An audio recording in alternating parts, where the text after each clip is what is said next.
Hello hi friends, welcome back to మన క్రికెట్కి అయితే సుస్వాగతం. అయితే ఈరోజు మరి చెప్పే టాపిక్ ఏంటంటే ఐపీఎల్లో నెక్స్ట్ మ్యాచ్ గురించి అయితే మనం అనాలిసిస్ అయితే తెలుసుకుంటే మరి ఎస్ఆర్హెచ్ వర్సెస్ కేకేఆర్ మరి వీళ్ళిద్దరికి కూడా మరి హెడ్ అడ్వకేట్స్ అన్నీ చూసే ముందు ఇంకా మా ఛానల్ ఇంకా సబ్స్క్రైబ్ చేయబట్టు వెంటనే మరి సబ్స్క్రైబ్ మాత్రం మర్చిపోకండి.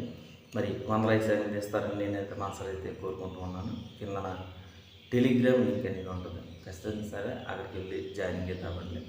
మరిన్ని ఇంట్రెస్టింగ్ వీడియోస్, ఇంట్రెస్టింగ్ ఓటింగ్, మళ్ళీ డ్రీమ్ లెవెల్ అనేది అక్కడైతే ఉంటుంది. మరిన్ని యూజింగ్ కూడా టెలిగ్రామ్ గ్రూప్లో అయితే ఖచ్చితంగా సరే ఉంటుంది.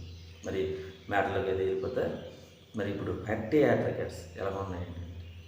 13 మ్యాచ్లు అనేది జరిగితే 19 మ్యాచ్ అని కేకేఆర్ అనేది గెలిస్తే 14 మ్యాచ్లకి పరిమితమైంది ఎస్ఆర్హెచ్. మరి క్రితంలో చూసుకున్న లాస్ట్ 10 మ్యాచెస్ చూసుకున్న 8 మ్యాచెస్ అనేది కేకేఆర్ అనేది గెలిచింది. మరి 2 మ్యాచ్లకే పరిమితమైంది ఎస్ఆర్హెచ్. మరి క్రితం చూసుకున్న ఫైనల్లో ఎస్ఆర్హెచ్ వర్సెస్ కేకేఆర్ అనేది జరిగినప్పుడు అక్కడ కేకేఆర్ అనేది ఎక్కింది, కప్ కూడా గెలుచుకుంది కేకేఆర్. అయితే ఒకటి ఇక్కడ కేకేఆర్ అనేది ప్రస్తుతానికి ఫామ్ అనేది ఎలా ఉంది ఏమిటనేది ముందు టాపిక్లో అయితే చూసుకుందాం. మరి మొదటగా ఎక్కడంటే కోల్కతా అనేది జరుగుతుంది. ఇక్కడ అడ్వాంటేజ్ అంతా కూడా కేకేఆర్కి చాలా ఎక్కువగా ఉంది అనేది మనం చెప్పాలి. లాస్ట్ 10 మ్యాచ్లో చూసుకుని ఎక్కువ శాతం మరి కేకేఆర్ఏ గెలిచింది అనేది మనం చెప్పాలి. ముందుగా ఇక్కడ ఫస్ట్ మ్యాచ్ అనేది ఇక్కడ జరిగినప్పుడు మరి పిచ్ అనేది చాలా వరకు కూడా ఫస్ట్లో న్యూట్రల్గా అనుకూలించింది. అంటే స్పిన్నర్కి అనుకూలించింది, అటు ఫాస్ట్ బౌలర్స్ కూడా అనుకూలించిందని చెప్పచ్చు. 170 వచ్చింది, దాటింది, ప్రస్తుతానికి అయ్యింది. కానీ ఇక్కడ 200 ప్లస్ కానీ వచ్చిందంటే చాలా కష్టంగా ఉండే ఛాన్స్ ఉంది చేసింది. మరి ఎవరైతే టాస్ వేస్తున్నారో వాళ్ళు ఖచ్చితంగా సరే బౌలింగ్ అనేది ఎక్కువగా తీసుకునే ఛాన్స్ ఉంటుంది. మరి ఎవరైతే టాస్ గెలుస్తున్నారో వాళ్ళైతే ఖచ్చితంగా సరే అనుకూలించే ఛాన్స్ అనేది ఉంటుంది, వాళ్ళకి ప్లస్ అడ్వాంటేజ్ ఉండే ఛాన్స్ అనేది ఉంటుంది. మరి చేసింగ్ అంటే సెకండ్ డూ ఫ్యాచర్ వస్తుంది అనేది నాకైతే మరి అనిపిస్తుంది. డూ ఫ్యాచర్ అనేది వచ్చిందంటే చాలా వరకు కూడా బ్యాట్స్మెన్స్కి చాలా అనుకూలంగా ఉండే ఛాన్స్ ఉంటుంది. 11 ఓవర్ల తర్వాత నువ్వు బౌలర్ తీసుకున్నా సరే కాస్త తగ్గే ఛాన్స్, నువ్వు బాల్ ప్రభావం వల్ల కొంచెం వికెట్స్ అనేది పడే ఛాన్స్ ఉంటుంది. విజయానికి చాలా వరకు కూడా అడ్డుకట్ట వేసే అవకాశం కూడా ఉంటుంది. కానీ ఒకటి కొన్నిసార్లు అది కూడా ఫలించకపోవచ్చు. మరి చేజింగ్లో మాత్రం ఈజీగా ఉండే ఛాన్స్ ఉంటుంది. కాబట్టి మరి 200 ప్లస్ కానీ వచ్చిందని చాలా కష్టంగా ఉండే ఛాన్స్ ఉంటుంది. మరి టాస్ ఎవరైతే గెలుస్తున్నారో వాళ్ళైతే ఖచ్చితంగా సరే కాస్త మరి బౌలింగ్ అనేది ఎంచుకునే ఛాన్స్ ఎక్కువ ఉంటుంది. మరి ఇటు ప్లేన్ లెవెల్ అనేది చూసుకుంటే కేకేఆర్ అనేది చూసుకుంటే చాలా వరకు కూడా డీకాక్ అండ్ సునీల్ నారాయణ ఒకసారి ఫామ్లోకి అయితే రావట్లేదు. కొన్నిసార్లు అయితే కేకేఆర్ అనేది మంచి ఫామ్లోకి అయితే వచ్చిందని చెప్పచ్చు. ఇక్కడ 3 మ్యాచ్లు అనేది కేకేఆర్ అనేది ఆడితే ఒక మ్యాచ్లోనే కేకేఆర్ అనేది గెలిచింది. అంటే చూసుకున్న 3 మ్యాచ్లు చూసుకున్న డీకాక్ అనేది ఒకసారి పర్ఫార్మెన్స్ అనేది వచ్చింది. మరి ఈసారి వస్తుందా లేకపోతే ఏంటనేది చూడాలి.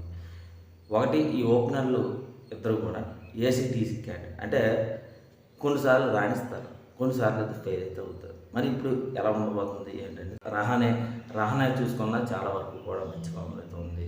వంశీ కూడా మంచి ఫామ్లో అయితే ఉన్నాడు. రింకు సింగ్ అయితే ఫామ్ అనేది కంటిన్యూ చేస్తే చాలా మంచిది. ఫినిషింగ్ రోల్ అనేది ఇస్తే చాలా మంచిది. మరి రసూల్ అయితే 3 మ్యాచ్ల నుండి ప్రతి 3 మ్యాచ్లు కూడా వరుసగా ఫెయిల్ అయితే అయ్యాడని చెప్పచ్చు. ఈసారి ఏమన్నా హార్ట్ హిట్టింగ్స్ అనేది చేస్తారా లేకపోతే లేదా అనేది అయితే నాకు ఒక కోచింగ్ మార్క్ అనేది వెంటాడుతుంది. మరి ఎలా ఉండబోతుంది ఏమిటనేది చూడాలి. మరి రమణ్దీప్ సింగ్ కూడా మంచి ఫామ్లో అయితే ఉన్నాడు అనేది మనం చెప్పాలి.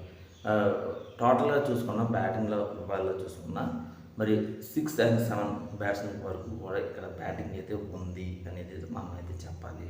ఒకటి మరి ఇక్కడ బౌలింగ్లో చూసుకున్న రాణి అయితే మంచి ఫామ్లో అయితే ఉన్నాడు. కానీ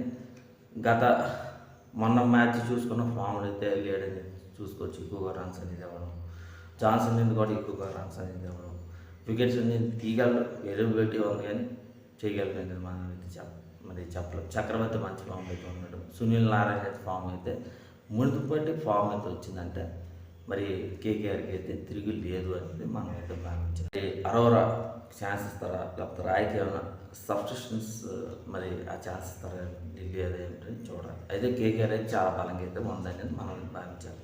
అయితే ఇక్కడ హైదరాబాద్ ఎలా ఉంది ఏంటంటే మనం చూసుకున్నా మరి కొన్ని అయితే ఫామ్ అయితే రావట్లేదు. ఏసీడీసీ అంటే ఇక్కడ కూడా ఏసీడీసీ క్యాంటీన్ అని చెప్పచ్చు. ఎందుకంటే కొన్నిసార్లు అయితే కొడతారు, కొన్నిసార్లు అయితే ఫెయిల్ అయితే అవుతారు అని చెప్పచ్చు.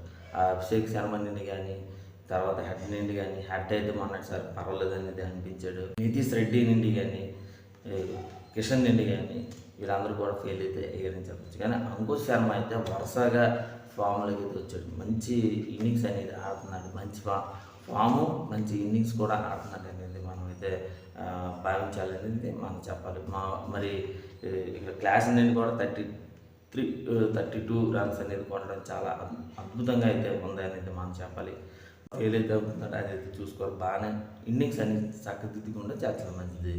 మరి కదా ప్యాట్ కమిన్స్ కానీ, మరి పటేల్ నుండి కానీ, షమీ నుండి కానీ వీళ్ళందరూ కూడా ఫామ్ అనేది ఉంది. కానీ ఎక్కువగా రన్స్ అనేది ఇస్తున్నారని చెప్పచ్చు. మరి జియామ్ మరి మొన్నసారి కొత్తగా వచ్చాడు, 3 వికెట్స్ తీశాడు, రివ్యూ అనేది చేశాడు, బాగానే ఉంది. కానీ ఒకటి ఇది కంటిన్యూ చేస్తారా లేకపోతే ఏంటనేది చూడాలి. నాకు తెలిసినంతవరకు కూడా మరి ఇవన్నీ కూడా టోటల్ చూసుకున్న ఎస్ఆర్హెచ్ అనేది మంచి ఫామ్లో అయితే ఉంది. కానీ కొన్నిసార్లు అయితే ఆ రిథం అనేది కోల్పోతున్నారు. మరి ఆ రిథం అనేది కోల్పోకుండా స్టడీగా ఆడితే చాలా మంచిది. మరి ఇద్దరికి కూడా చూసుకున్నా చాలా బలంగా అయితే ఉంది, చాలా ఎక్సలెంట్గా ఉంది. 50-50% అయితే ఉంది. మరి ఇక్కడైతే నాకు తెలిసినంత వరకు కూడా కేకేఆర్ అనేది 55% విజయ శాతం అయితే ఉంది.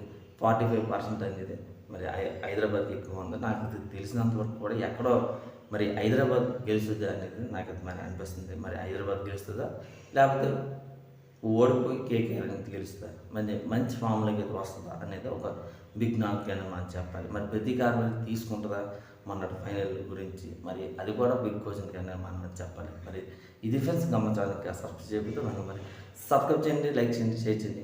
మీ ఫ్రెండ్స్తో మీ వాట్సాప్లో తప్పనిసరిగా మరి షేర్ అయితే మర్చిపోకండి.